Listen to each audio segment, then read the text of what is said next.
आगे बढ़ते हुए अगली बड़ी खबर का रुख कर लेते हैं। देखिए, बागेश्वर धाम के पीठाधीश्वर यानी बाबा धीरेन्द्र कृष्ण शास्त्री एक बार फिर सुर्खियों में आ गए हैं। मध्य प्रदेश में चुनावी माहौल के बीच छिंदवाड़ा में उनकी कथा का आज तीसरा दिन है। इस बीच राजनीति को लेकर उन्होंने एक बड़ा बयान दे दिया है। बयान क्या दिया है वो भी आपको बता देंगे। हमको सियासत से दूर रखा जाए, ये धीरेन्द्र शास्त्री कह रहे हैं। सनातन सबका, हम सियासी आदमी नहीं है।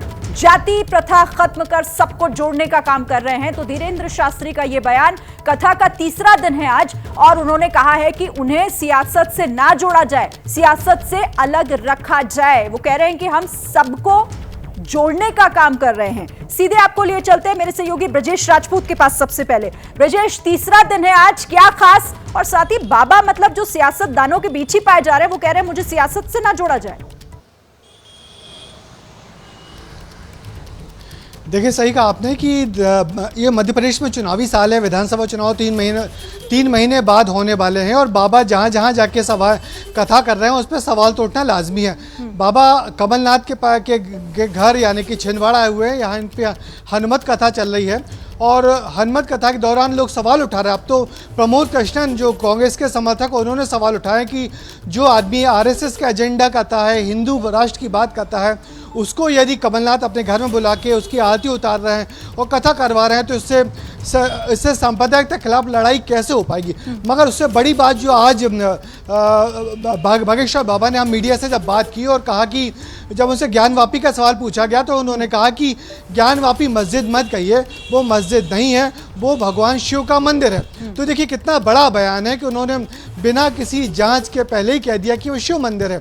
अब इस बयान पर सियासत शुरू हो गई है। बीजेपी सवाल उठा रही है, कांग्रेस सवाल उठा रही है। मगर मैं एक बार फिर कहूँगा कि कमलनाथ इस पूरे मामले में साफ हैं।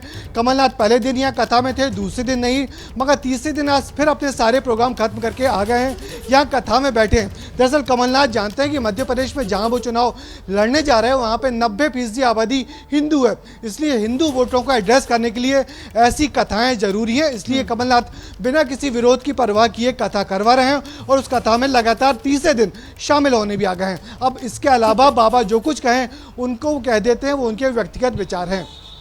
ठीक है, रहिएगा आप हमारे साथ। व्यक्तिगत विचार है, लेकिन बाबा जो भी कहते हैं उसका असर कितना व्यापक पड़ता है ये भी सब जानते हैं। देखिए, बाबा पर सियासत हो क्यों रही है, इसे लेकर भी बहुत बड़ी खबर सामने आ रही है। कांग्रेस के ही नेता है प्रमोद कृष्णम, जिन्होंने कमलनाथ के आवभगत पर सवाल खड़े कर दिए। उन्होंने प्रियंका गांधी और राहुल गांधी को टैग करते हुए ये ट्वीट किया है जो इस वक्त आप देख रहे हैं। बाबा आरएसएस का एजेंडा चलाते हैं, कांग्रेस के नेता का आरती उतारना ठीक नहीं है। बीजेपी के स्टार प्रचारक हैं बाबा। दिग्विजय खरगे की खामोशी पर भी यहां प्रमोद कृष्णम ने सवाल उठाते हुए यह ट्वीट किया है और कहा है कि बाबा का इस तरीके से उनकी आवभगत करना, उनका स्वागत करना ठीक नहीं है। राखी जी, मतलब खींचतान में ऐसा लग रहा था कांग्रेस जीत गई, लेकिन अंदर से ये आवाज आ रही है कि बाबा का साथ ठीक नहीं है।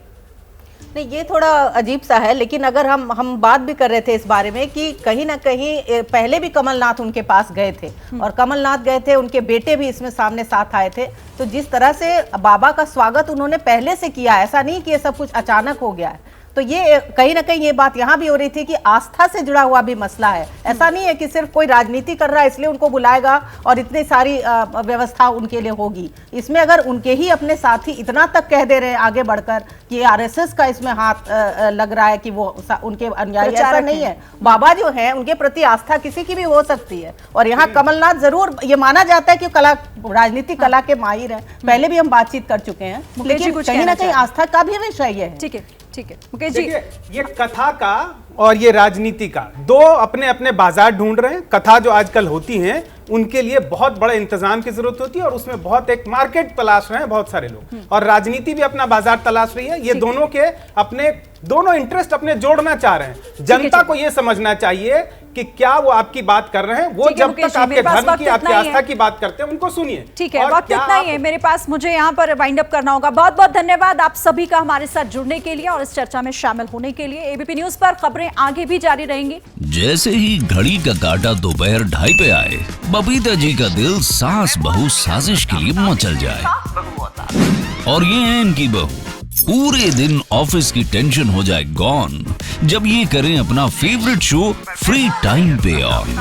इनकी तरह आप भी देखें अपना फेवरेट शो अपने टाइम पर और डाउनलोड कीजिए एबीपी लाइव ऐप अपने स्मार्ट टीवी पर।